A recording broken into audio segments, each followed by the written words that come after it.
it's all about fantasy, these old cars, and I don't know, I'm just a hopeless romantic when it comes to this stuff.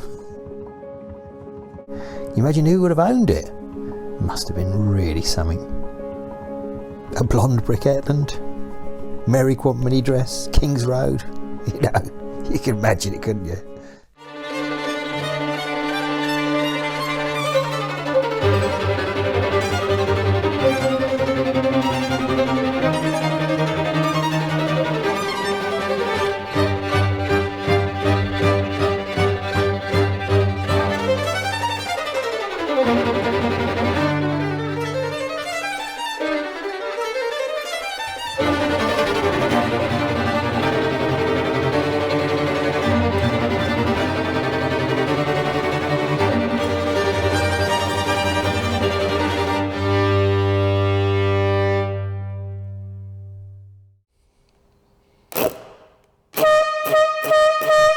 There you go, as I said.